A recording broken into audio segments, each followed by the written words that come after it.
content de vous voir encore cet après-midi. Et je crois que Dieu vous a protégé. Et vous a donné encore la force de venir ici. Nous étions allés un peu à Lipoudon. Il y a un de nos fils dans la foi, je le connaissais un peu bien. Il y a son assemblée là-bas. Et qui avait demandé que je puisse aller pour prêcher. Mais le temps vraiment ne permettait pas, on était presque en retard. Amen. Amen. Donc, je suis allé juste pour saluer l'église et pour faire un peu de connaissance parce que depuis que je viens ici, depuis 2015, je n'ai jamais dit un mot dans cette assemblée-là. Alors ce n'est pas bien aussi de laisser l'enfant seul et je suis parti quand même parler quelque chose. Amen. Amen. Comme il pensait que peut-être que on est là pour dominer dans les églises. Non, on n'est pas là pour dominer dans les églises. C'est une église qui est souveraine, une église qui est autonome et qui a son pasteur. Mais c'est lui le pasteur qui conduit l'église et qui voit comment il conduit son église. Donc il est mon enfant dans la foi, mais son église n'est pas mon église. Amen. Mon église c'est ici. Est-ce que vous comprenez? C'est la même chose que je travaille avec mon bien-aimé Élisée. Je suis son enfant, il est mon fils dans la foi. Et il a une église. Donc son église, c'est son église à lui. Et moi, mon église, c'est ici. S'il me dit, papa, je viens et qu'on soit ensemble, je vais travailler avec toi. On ne peut pas chasser l'enfant si la cour est grande. Et c'est un enfant qui est poli et qui est juste. Amen. Amen. Je crois que c'est un bon frère. Un bon serviteur de Dieu.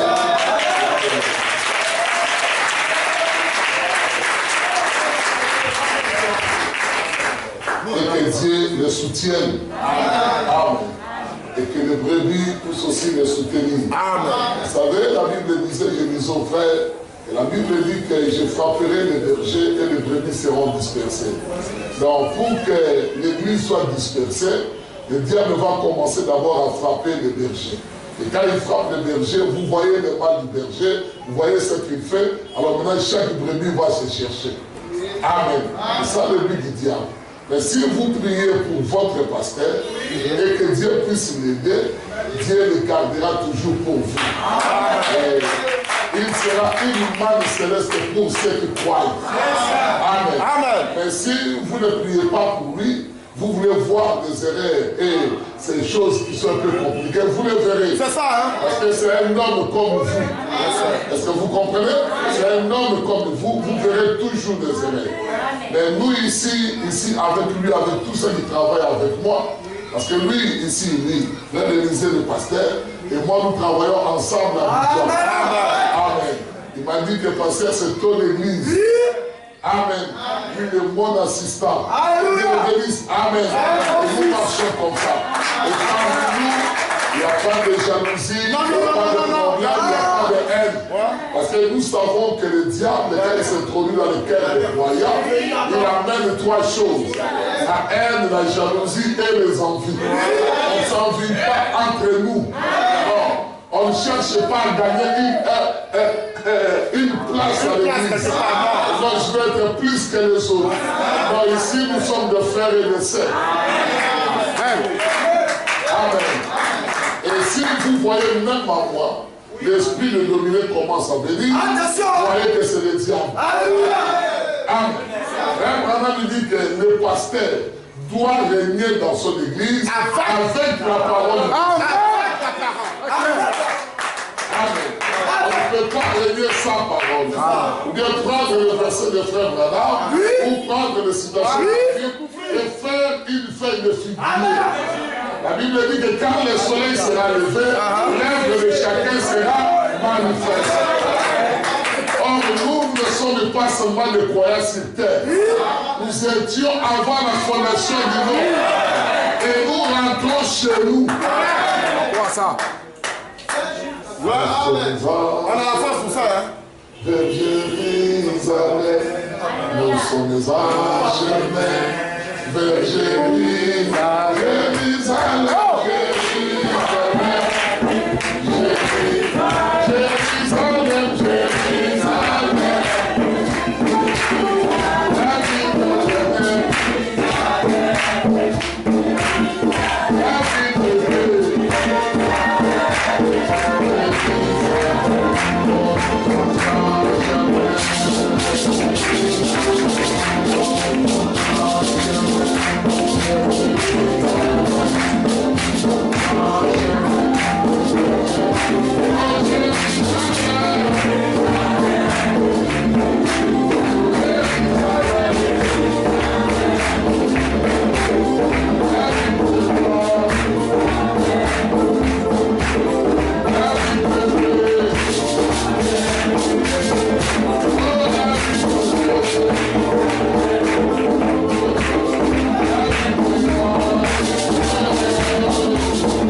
Aujourd'hui, on va goûter seulement un peu et puis on va partir. Ça a été difficile pour moi depuis le vendredi.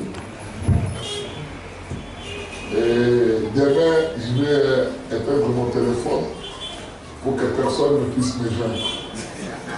Amen. Donc demain, pardonnez-moi, je vous informe d'avance. Demain, c'est congé. Parce que mercredi, mardi, on a encore la prière. Mercredi prière. Jeudi prière. Vendredi, férié. Férié, déclaré. Tout le monde a la repas. Tout le monde a la repas. Amen. Genèse chapitre 22.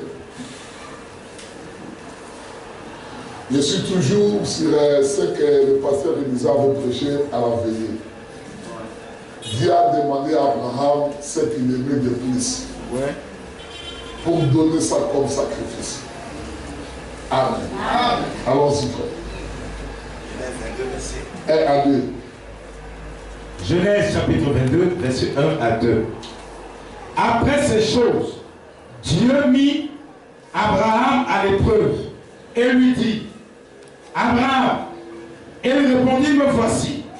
Dieu dit, prends ton fils, ton unique, celui que tu aimes, Isaac, va-t'en au pays de Morija, et là, offre-le en holocauste sur l'une des montagnes que je te dirai. Amen. Amen. Vous pouvez vous asseoir.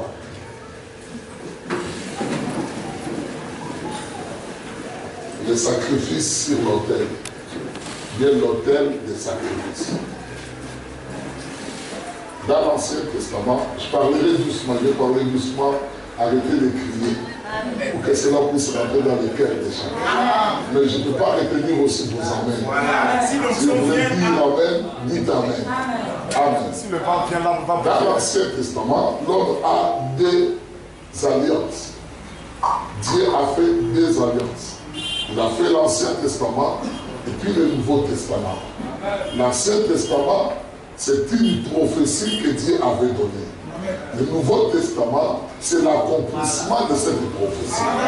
Donc quand vous lisez l'Ancien Testament, tout ce que Dieu a dit là-bas doit s'accomplir aujourd'hui. L'Ancien Testament, c'était l'ombre. Donc comme le frère est en train de marcher, je peux me mettre ici, vous allez voir. Là, il y a mon ombre qui est ici. Donc c'est ça l'Ancien Testament. Mais la réalité, le Nouveau Testament, c'est moi que vous voyez. Donc l'Ancien Testament n'a fait que de parler de Jésus-Christ. Comment il va venir et comment il va vivre. Jésus-Christ est venu. Or la Bible dit que Jésus était l'ombre de ce que nous serons aujourd'hui. Amen. Donc lui, Jésus-Christ est notre Ancien Testament et nous sommes le Nouveau Testament. Correct. Est-ce que vous avez compris? Donc si ta vie ne correspond pas à la vie de Jésus-Christ, alors ce n'est pas correct. C'est ça le problème. L'ombre Correct, hein? doit correspondre. Tu ne peux pas voir l'ombre maintenant et tu vois ici un éléphant. C'est un démon. C'est que ce n'est pas correct. Ce n'est pas un homme. Donc si tu vois l'ombre d'un éléphant, quand tu te tournes, tu verras aussi l'éléphant. Donc en d'autres termes, ça veut dire le plan de Dieu. Ce que Dieu avait promis d'accomplir dans le Nouveau Testament. Or, nous ici, nous sommes arrivés à la fin des temps. Oui, à la fin du plan. Donc après nous, il n'y aura pas autre chose. Correct. Donc nous sommes les derniers, le Benjamin du plan de Dieu. Donc quand Dieu créait, il dit qu'il y aura quand même les gens qui seront au temps de la fin. Qui vont vivre les derniers événements. Après nous, il n'y aura pas de monde. Donc le monde complètement arrêté. Et Dieu va recommencer encore une nouvelle chose. Et cette nouvelle chose va commencer, ça ne sera pas encore dans le temps. Mais nous serons en dehors du temps. Donc dans l'éternité. Là où on ne pourra pas vieillir. Où on ne pourra pas réellement tomber malade. Où on ne pourra pas mourir. Donc c'est dans ce temps-là que nous partons. Est-ce que vous comprenez? Donc nous ne sommes pas des gens qui sont sortis de quelque part et ils ne savent pas là où ils vont. Non, on n'est pas aveugle, hein? On n'est pas aveugle. Nous savons qu'avant d'être ici, nous étions quelque part. On n'était pas en enfer, mais on était dans le plan de Dieu. Avant que le plan de Dieu ne puisse exister, nous étions dans l'éternité. Donc vous voyez ici une partie, donc vous faites une partie de la pensée de Dieu. Je ne sais pas si vous pouvez comprendre très bien. Et là, quand tu marches, toi-même quand tu marches, tu te rends compte que je suis une partie de la pensée de Dieu. Alléluia. Donc si moi je ne suis pas là, Dieu n'est pas complet. Or Dieu ne peut pas être incomplet. Il ne peut pas être un handicapé, il doit être un homme normal. C'est que Dieu est obligé de te ramener à ta place. Dans son corps. Amen. Et il a élaboré un plan pour nous ramener. Ce plan-là que nous avons vu, et il nous a révélé que ce plan-là, c'est la parole de Dieu. Alors, si tu étais dans l'éternité avec lui, si tu étais vraiment dans la parole de Dieu, tu ne pourras pas renier la parole. On ne pourra pas te forcer à venir à l'église. On ne pourra pas te dire que non, viens, on va aller prier. Parce que toi, tu étais déjà dedans. Et tu as besoin de ça, de retrouver ta place. On a les chrétiens qu'on force, c'est que tu n'es pas dedans. Non, c'est le combo. Est-ce que vous me suivez? Alors Dieu a appelé Abraham notre père. Quand Dieu a détruit le monde, il a commencé avec Noé. Après Noé, il est monté jusqu'à Abraham. Il a appelé Abraham notre père dans la foi. Il a commencé quelque chose de nouveau avec Abraham. Abraham était quelqu'un qui n'avait pas d'enfant. Pendant tout ce temps qu'il avait fait avec sa femme n'avait pas d'enfant. Dieu descend et dit à Abraham de quitter d'abord son pays et d'aller dans un pays étranger. Là où Abraham ne connaissait personne. Et quand Dieu a donné à Abraham, le pays où Abraham habitait était un pays plein de idoles. C'est vrai? Amen. Tout le monde adorait les idoles. Même Abraham avait ses idoles. Lui, c'était un bon féticheur. Voilà. Est-ce que vous suivez? Mais la Bible dit qu'Abraham avait trouvé grâce au Dieu. Alléluia. Alléluia. Ce n'est pas qu'Abraham avait prié pour que Dieu puisse grâce, mais c'est la grâce de Dieu. Si Abraham, afin qu'il puisse lui révéler quelque chose, Dieu a pris Abraham. Le messager que nous avons dit, que Dieu a parlé 6 fois à Abraham. Mais Abraham n'avait pas eu d'enfant. Non, Abraham n'avait pas eu d'enfant. Malgré que Dieu descendait et lui parlait. Et Abraham n'avait pas eu d'enfant. Il fallait que Dieu puisse descendre dans la chair. Humaine, bien sûr. La 7e fois que Dieu était descendu. Amen. Ça c'est très fort. La 7e fois. Amen. 6 fois. Abraham sans enfant. La 7e fois, Dieu est descendu. Mais comment Dieu est descendu dans la chair? Humaine, hein? 6 fois dans les visions, prophétie, vendredi, songe, Dieu parlait à Abraham. Tu auras un enfant. Tu auras un enfant. Oui, frère. Que Dieu te bénisse. Et Abraham n'avait pas eu d'enfant. Dieu a commencé à parler à Abraham quand il avait 65 ans. Amen. Et Sarah, sa femme avait combien? 90. 65 ans. Avant ça, je ne connais pas. 55 ans. Ouais, il y avait 10 ans de différence. C'est 55 ans. Sa femme, 55 ans. Je ne vais pas rentrer dans les chiffres. Parce que ça va nous amener loin. Amen. Je comprends que l'auditoire, on va aller doucement. Mais pendant les 25 ans, donc des songes, visions, prophéties, parler en langue, Dieu ne s'est pas manifesté dans la vie d'Abraham. Ah ouais? Ouais. Tu peux être un vrai pentecôtiste. Oui. Dieu ne songe, des visions, des prophéties, que Dieu te parle et que les choses se réalisent. Mais ce n'est pas dit que Dieu s'est fait chair à toi. Ce n'est pas dit que la promesse s'est accomplie. Oui. On peut voir aussi dans le Nouveau Testament, il m'a appelé Corneille. Il avait tout ça, hein? Un beau songeur.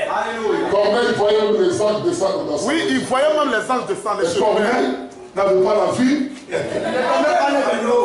Pendant qu'Abraham voyait Dieu, sa vie ne faisait que descendre. Abraham ne venait que de plus en plus. Oui, il vieillissait. Là, suivez très bien. Suivez très bien. Abraham vieillissait. Sarah aussi vieillissait. Mais la dernière fois, il voit Dieu descendre dans une vision. Abraham, ta femme Sarah, aura un enfant. Pendant qu'il dit, Abraham touche pour lui montrer que je suis déjà vieux. Alléluia. Amen. Amen. On va monter. Amen. Non, on ne décolle pas aujourd'hui. Aujourd'hui, c'est dimanche. Aujourd'hui, c'est dimanche, on ne décolle pas. On a trop décollé la semaine. Normalement, aujourd'hui, on devrait seulement chanter. Et puis on sort. Abraham, 25 ans après, il voit 3 hommes venir. 3 hommes, hein? Pas 4. 3 hommes. 3. Abraham n'a pas vu 5. Ni 5. Il a vu 3 hommes. Pourquoi toi? Mais remarquez que cet homme ici d'Abraham, parmi les 3, pouvait comprendre que celui-ci est Dieu. Que les 2, ce sont des hommes. Il n'avait pas la révélation pour l'aider. Mais celui qui était au milieu des 3, Abraham devait recevoir la révélation. Et Abraham a couru vers cet homme. Il s'est mis à genoux. Et il appelait cet homme Elohim. Il a appelé Elohim. Elohim qui veut dire c'est lui qui existe par lui-même. Aucun prophète, aucun ministre, aucun apôtre, aucun avocat ne peut exister par lui-même. Nous dépendons de Dieu d'Elohim. Aucun prophète. C'est ça, on croit, hein? On voit ça. Ça, c'est la Bible. Personne. Ceux qui deviennent Elohim, ils n'auront pas fait attention. Attention, c'est juste ça. Moi, de pasteur Berthe. On peut dire tout. Oui. On ne peut pas dire que je suis Elohim. Non. Donc, Jésus va personne qui a dit ça. Alléluia. Il dit que je monterai là-bas. Et je vais le détrôner de sa place. Et je prendrai sa place. Et avant qu'il puisse réaliser, Dieu l'a précipité. Et c'était Lucifer.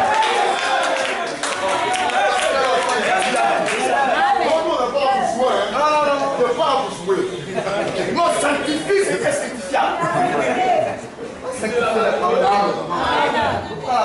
Dieu l'a précipité. Et tout celui qui se lève au point de Dieu, c'est un anti. Un anti. Peu importe ce qu'il fait. Peu importe, même si le feu descend du ciel. La Bible nous dit que quand il viendra l'Antichrist, il fera des miracles. Jusqu'à faire descendre le feu du ciel. Amen. Mais Abraham ne pouvait pas croire à cela. Abraham connaissait qui était Elohim. Abraham connaissait la justification. Abraham avait un secret avec Elohim. Et chaque enfant de Dieu doit avoir un secret avec Dieu.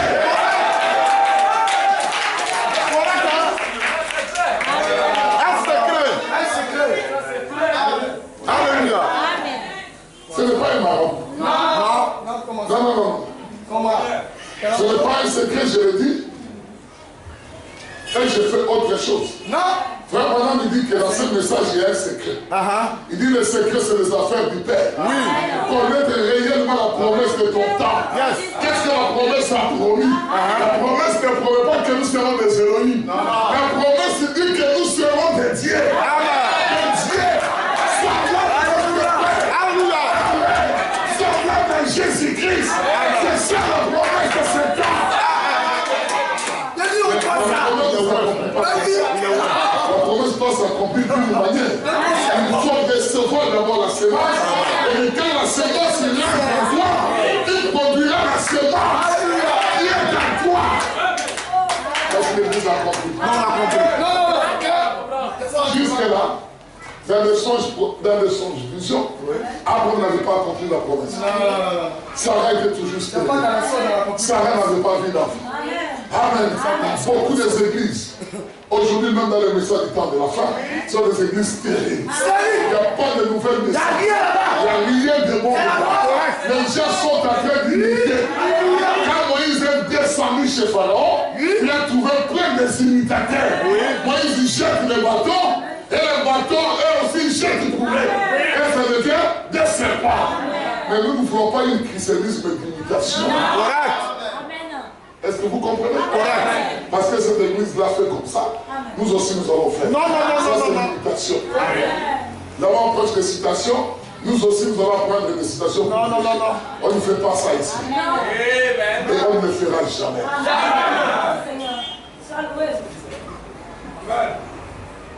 Est-ce que vous me suivez? La septième fois qu'il y a la... Parce que chiffre 6, c'est le chiffre de l'homme. Le chiffre 6. Dieu a créé pendant 6 jours et le 6e jour, il avait créé l'homme. Mais le 7e jour, Dieu se reposa. Amen.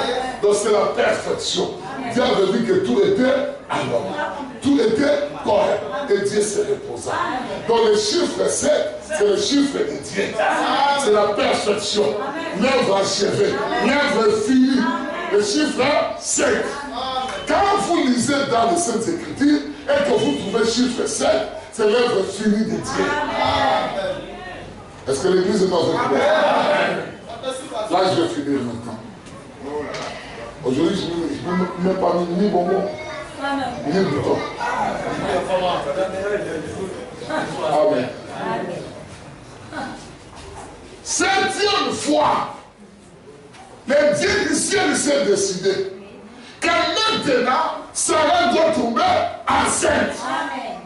Il descend dans la cheminée, Abraham regarde et dit, Elohim, si j'ai trouvé grâce de vos voix, ne passe pas comme ça.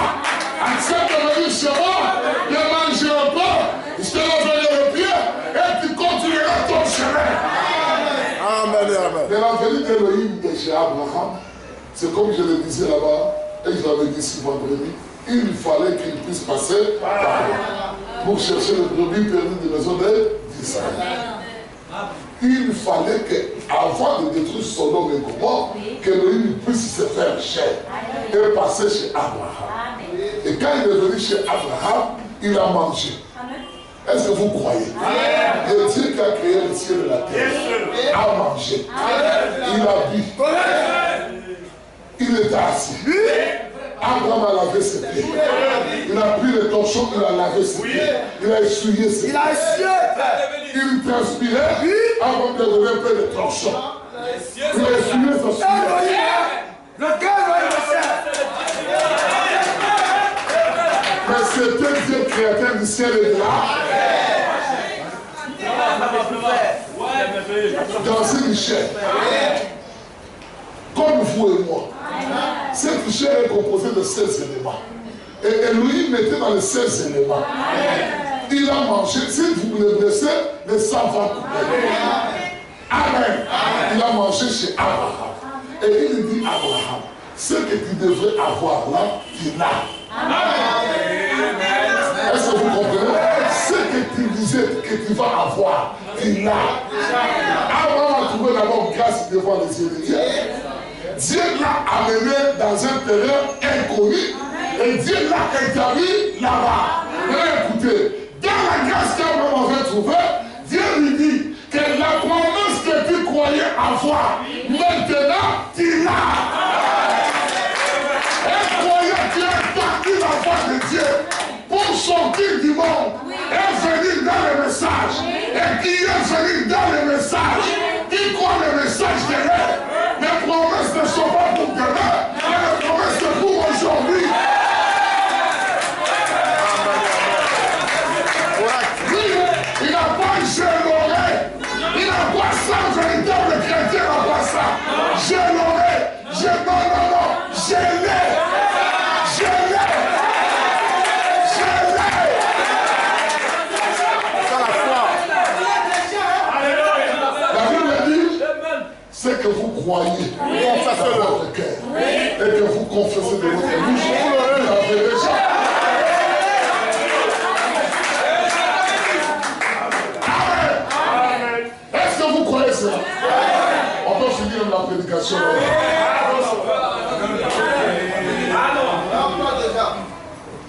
Mais il y avait un crédit qui était à côté. C'est l'église. Ce n'était pas le prophète. Ce n'était pas le prédicateur. Mais c'est l'église. Dieu peut donner la promesse, mais c'est vous qui doutez. C'est vous. Les doutes n'aboutissent jamais au résultat de Dieu. Si tu as le moindre doute, et si tu ne crois pas, ce que Dieu te dit au travers de l'homme, tu ne croiras jamais. Tu peux te dire que non, si j'étais du temps d'Abraham, parce que Dieu était venu dans la chair, j'allais croire. Mais si tu ne crois pas aujourd'hui, même si tu étais du temps d'Abraham, tu n'allais pas croire. Même si tu retournes au temps de Jésus, tu ne vas plus croire. Si tu allais croire au temps de Jésus, aujourd'hui tu vas croire. Amen.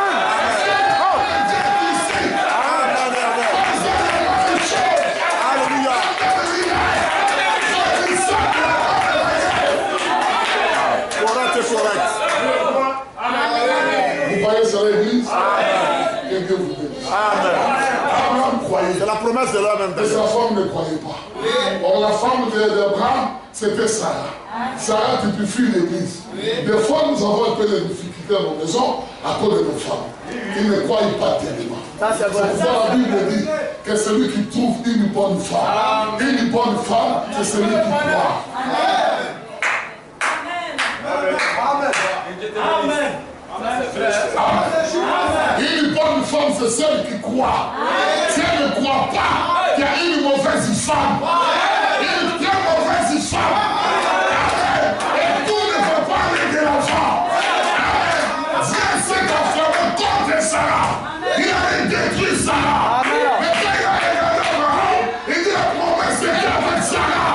Si j'ai détruit Sarah, alors je serai fort.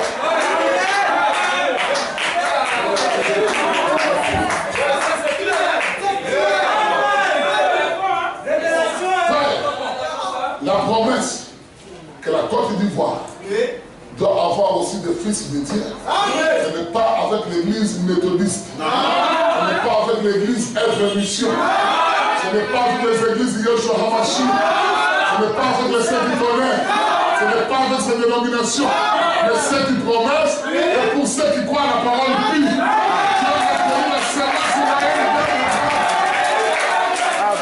Et qui ont reçu la visitation de Dieu dans la chair.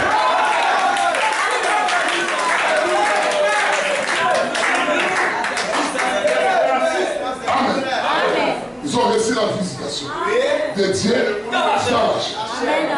Dieu est descendu lui-même dans la chair. Il a pris un autre masque.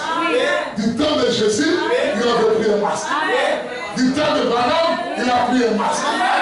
Mais dans ce temps de la chair, il doit prendre encore un masque.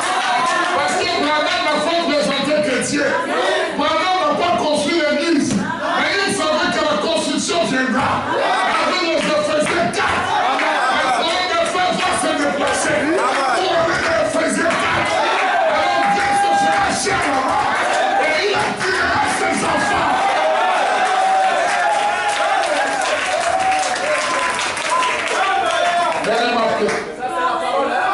Remarquez mes bien-aimés frères. Du temps de Paul, il y avait des fois Éphésiens qui étaient introduits. Et dans ce temps, il y en a beaucoup de faux prophètes. Mais Dieu, il garde sa semence pure. Il amène sa semence à être gardée quelque part. Dans le lieu secret. Dans une table.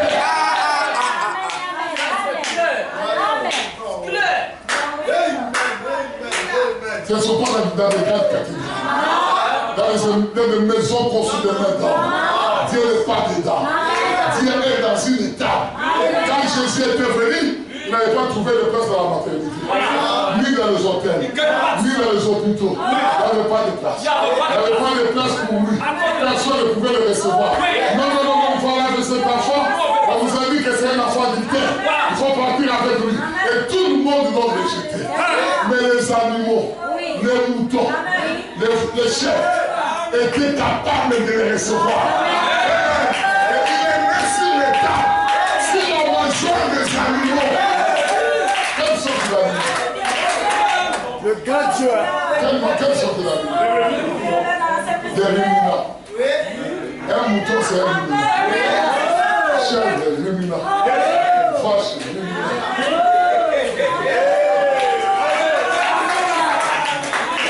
Et en Orient, il dresse une table pour les animaux. Là-bas, chez le bas, il dresse une table. Et c'est là que les animaux viennent manger. Et quand ils finissent de manger, ils boivent à côté. Et vous savez que quand les animaux mangent, c'est là où ils chient, c'est là où ils pissent. Et ça sent mauvais. Et c'est là que notre Dieu a trouvé place pour naître dans cette table-là, dans le mangeoire des animaux. Dans le mangeoire des animaux. Dans le mangeoire des animaux. C'est que lui-même, comme il était né là, il était un mangement des animaux. Dans l'église de Bafou. Il était la nourriture des animaux. Les animaux devaient les manger. Et quand on le mange, on est venu chaque jour. On est venu chaque jour.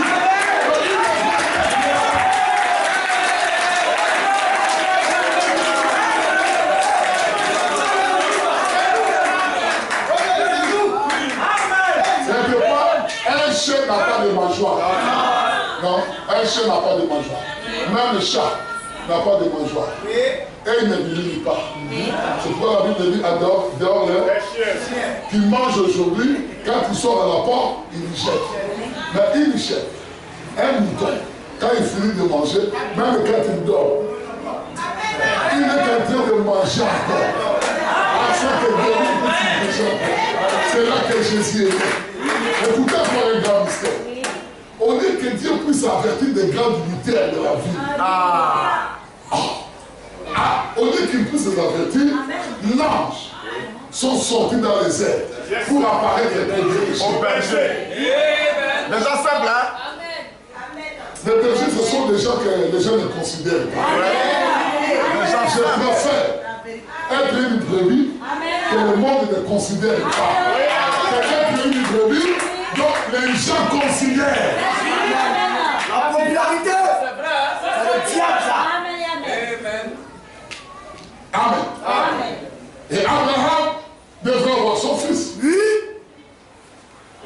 Sarah a donné naissance à un fils. Mais avant ça, Sarah dit à son mari, chérie, attention, je crois que c'est une promesse-là. Moi, je suis déjà comme ça. Il faut prendre un gars. Nos femmes aujourd'hui sont difficiles à vivre. Très difficile, hein? Très. Appuie là.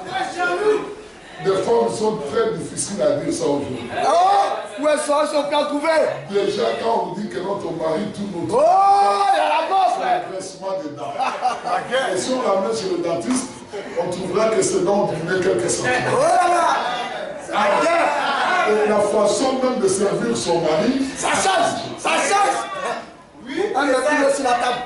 la façon de servir son mari change. Oui. Blah, Elle te pose ça comme ça. blah. Elle change complètement. Complètement. Hein? Mais Sarah n'avait pas de Oh problème. là là. Vous savez pourquoi? Elle n'avait même pas le Saint-Esprit. Oui. Sarah n'avait pas le Saint-Esprit. Elle n'était même pas née. Elle était réveillée. Ah, Parce que Dieu avait changé de son Amen. Dieu avait déjà changé son nom. Mais elle n'avait pas le Saint-Esprit. Le sang de Dieu ne le couvrait même pas. Mais elle était couverte sous le sang de Sarah. amen. Mais pourquoi Sarah faisait ça? Parce que dans le plan de Dieu, avant que Sarah ne puisse venir sur la terre, quand il a consulté le plan de Dieu, il a vu qu'Abraham avait deux femmes. Il en avait même plusieurs. Il dit, mais si cela est écrit au ciel, si la parole de Dieu nous donne l'autorisation, à quoi moi je vais faire obstacle à la parole de Dieu? Amen. Vas-y, Abraham. Mais en envoyant Abraham, quand Abraham a pris la femme, c'était un problème. Véritable problème, hein? Parce que cet enfant n'était pas l'enfant de la promesse. Non. C'était une hybridation de la promesse avec la chose vraie, une fausse parole avec une interprétation mélangée. Cela a donné un enfant miné. Un vrai problème dans la maison.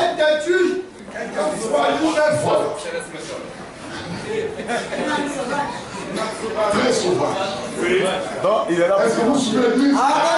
Donc pour lui, la parole de Dieu n'a pas d'effet. Même pas. Et Dieu lui dit que tout le monde sera contre toi et toi tu seras contre tout le monde. C'est ce que les Arabes sont aujourd'hui. C'est l'épine sous la plante de pied des chrétiens. Les Arabes. Une véritable épine. Ils combattent tout le monde, hein? Comment tout le monde là-bas? Si le monde est en train de bouger aujourd'hui, c'est les Arabes. S'ils sont 10 ici, la Côte d'Ivoire n'aura pas de paix. Le maquet élève semences qu'il jette même chez les Noirs. Il commence à se faire exploser à Massa, à se faire exploser. Les Noirs, nous on n'a pas ce culture. Un Noir c'est un homme de paix. Un homme accueillant. Ce qu'on fait ici, c'est ce qu'on fait au Congo. Quand quelqu'un arrive chez toi, tu le fais asseoir. Tu prends d'abord un gobelet d'eau, tu donnes à la personne. Après, tu viens lui demander, donne une nouvelle. Et quand il finit de donner une nouvelle, c'est la nourriture qui suit. C'est comme ça que les Noirs sont. Mais eux, ce n'est pas comme ça. Et leur salutation, c'est avec des pauvres.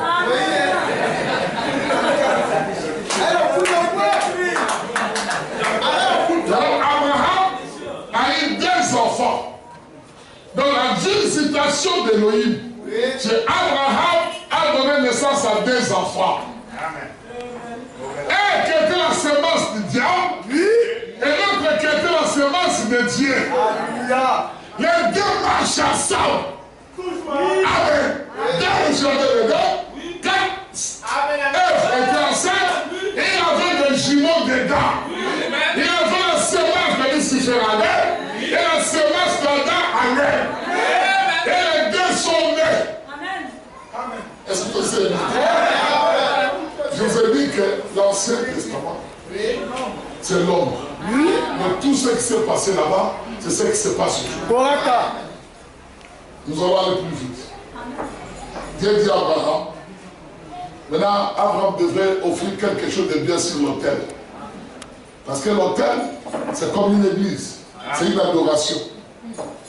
Dieu exige, même dans vos maisons, que vous puissiez avoir l'autel. Et chacun doit offrir ce qu'il aime plus à Dieu. Quand il vient ici c'est l'autel. Quand il vient pour adorer, viens avec la chose que tu aimes le plus pour offrir à Dieu.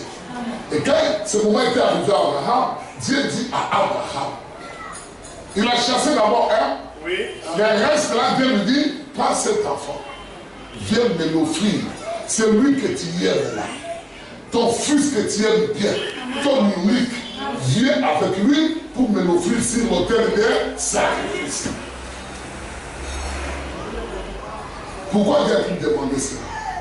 Parce que Abel, qui était le fils d'Adam, quand il est parti construire l'autel, il a construit l'autel, il a pris un agneau, il a offert sur l'autel. Mais cela n'était pas suffisant à Dieu. Il fallait qu'Abel lui-même puisse s'offrir sur l'autel de sacrifice. Et qu'il soit avec son sacrifice, afin que Dieu puisse agréer son offrande. Si Abel n'avait pas fait ça, Seth n'allait pas venir. Parce que Seth, c'est la résurrection d'Abel. Alléluia. Est-ce que vous comprenez? Si Abraham avait refusé d'offrir Isaac sur l'autel, le monde n'allait pas avoir une bénédiction. Alléluia. Le deuxième que Dieu a donné à Abraham, c'était la résurrection d'Isaac. Dites Amen. La Bible dit que celui qui dit que je vais tuer mon frère, là déjà, dites Amen quand même. Si tu dis seulement imbécile à ton frère, tu l'as déjà. Alors maintenant, Abraham a amené son fils, celui qu'il aimait. Il n'a pas refusé ça à Dieu, pour le mettre sur l'autel de sacrifice, afin de l'offrir. C'est lui qui l'aimait beaucoup. Si tu prends Isaac, tu as pris Abraham. Si tu prends Isaac, 10 jours quelque part, et quand on ne sait pas, Aaron va mourir. Donc il était comme la respiration d'Abraham. Et Dieu dit, donne-moi ta respiration. Donne-moi ta vie, Abraham. Alléluia. Toi, tu es la semence d'Abraham.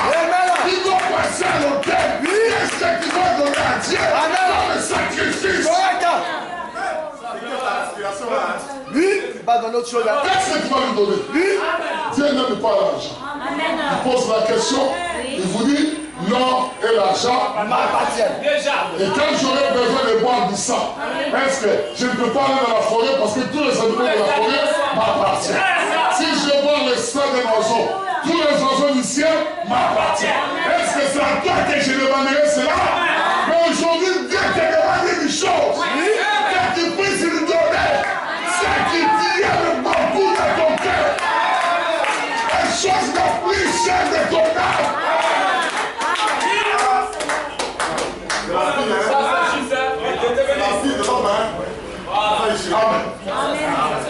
Amen. Amen. Aujourd'hui, on va faire une décision. Abraham avait accompli cela. Il a mené son fils, il voulait le danger, il dit non, Abraham, il y a un délit. Isaac voyait déjà le couteau de son papa venir.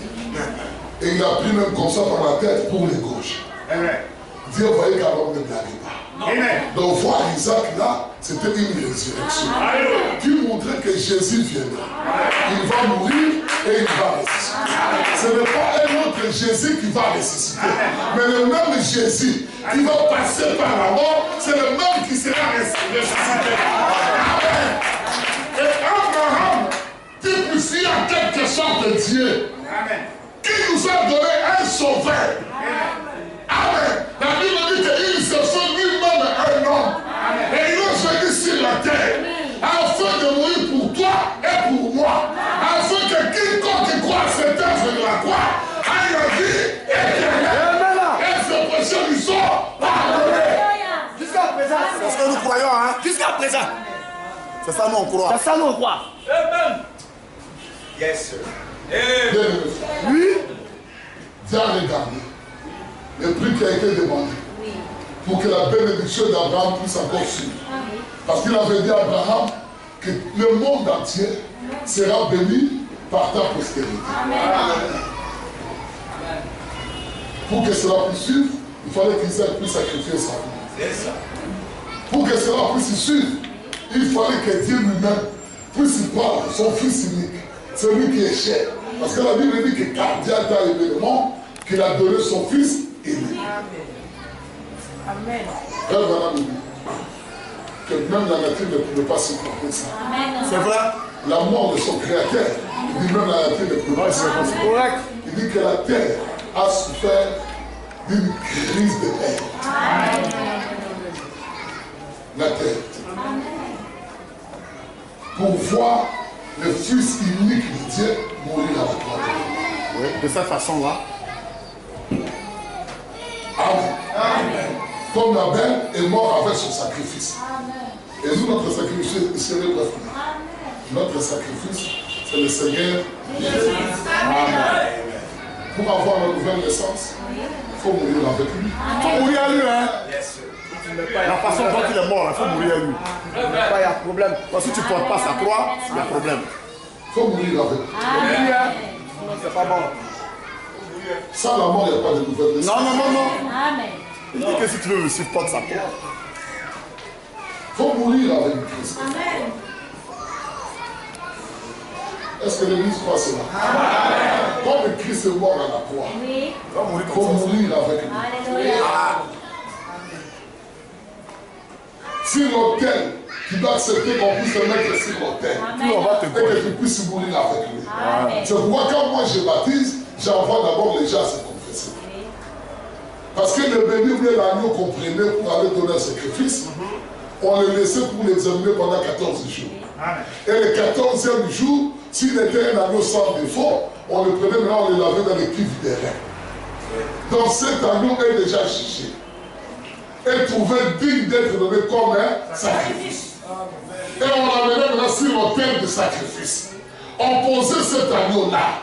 Et le pécheur qui avait péché venait poser sa main, sa main sur la tête de l'agneau. Et quand le sacrificateur coupait la gorge de l'agneau, et que le sang coulait, le pécheur confessait sa vie. Automatiquement. Comme le salaire du péché, c'est la mort. Amen. Or, le pécheur devait mourir à cause de ce péché. Ce n'est pas lui qui est mort, c'est un sacrifice qui est mort. Et pendant que le sacrifice qui est innocent est en train de perdre son sang, l'âme se trouve dans le sang, cette vie innocente couvre maintenant le péché. Et il devient innocent devant Dieu. Correct, correct. Dis mon frère. Dis mon frère, voilà me dit qu'après avoir fait cela, on va lire ça par un élément dit. Il dit après avoir fait cela, le feu descendait du ciel et ça consumait le sacrifice. Pour témoigner que Dieu a reçu ta prière. Ouais. Aujourd'hui, frère, pendant que nous prions, le feu ne descend pas du ciel. C'est qu'on n'est pas encore de nouveau. C'est qu'on n'est pas encore mort. Tu verras un frère qui te dit que non, il croit au sacrifice de Golgotha, mais qui refuse de mourir avec ce sacrifice. Ensuite, il mourra avec le sacrifice, il ressuscitera une nouvelle création. Mais quand tu refuses d'être toi-même un sacrifice sur l'autel de sacrifice, tu ne peux pas ressusciter à nouvelle créative. Ça, c'est correct, C'est hein? pratiquement impossible. Il faut accepter du fait. Il y a quelque chose qui cloche. Non, vas-y, là. Hein? Vas-y, parce que vas-y, non. L'oublier. Ouais, il faut qu'il ait Amen. Amen. Vous savez, j'ai trop prêché comme ça. J'ai parlé depuis le jeudi, vendredi, non, depuis le mardi, jusqu'aujourd'hui, je suis en train de parler. Je parle à Grand là-haut. Nous pouvons, Oui, oui. ici et ailleurs. Vous allez avoir pitié d'elle. Gloire au Seigneur. Acclamons le Seigneur.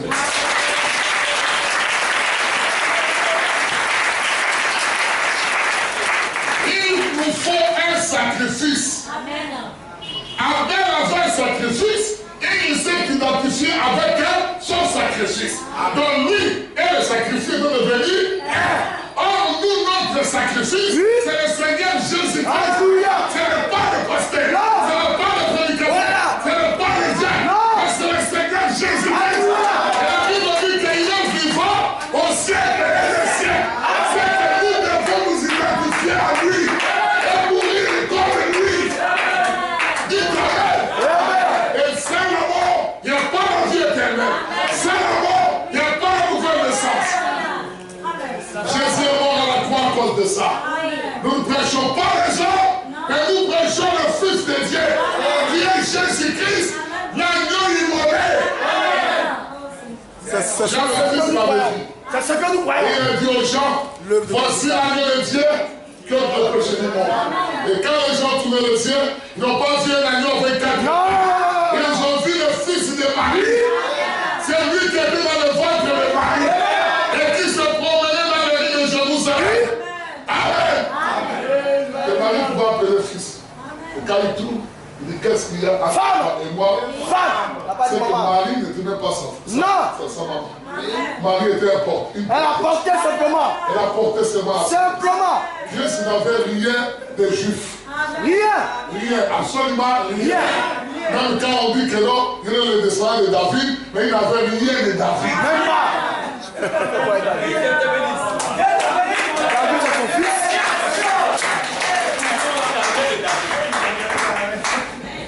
Amen. Il n'avait rien d'humain. Tout ce qui était en lui, c'était la parole faite chair. Amen. Le sang qui coulait en lui, c'était le sang de Dieu. Et il n'avait rien de l'homme. Mais il a pris notre image pour nous sauver. Afin que quiconque croit en lui ait la vie éternelle.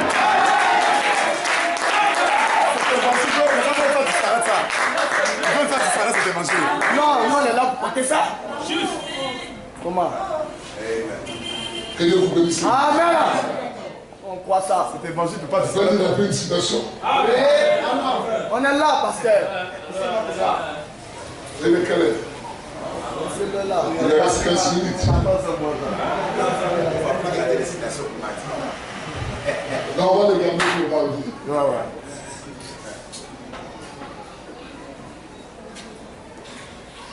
Voyons sortir de prendre ça. Viens lire ici, frère. Comme ça, je peux te conclure moi-même. Commence là où je dis, commence là. Comment on peut enlever la bonne? Ainsi doit-il en être. Non, le serpent. Le serpent représentait Jésus. Le serpent représentait Jésus jusqu'à un certain point. Lorsque vous remarquez que ce serpent était mort, il n'y avait pas de vie en lui. Jésus était mort tout comme Abel est mort sur l'autel avec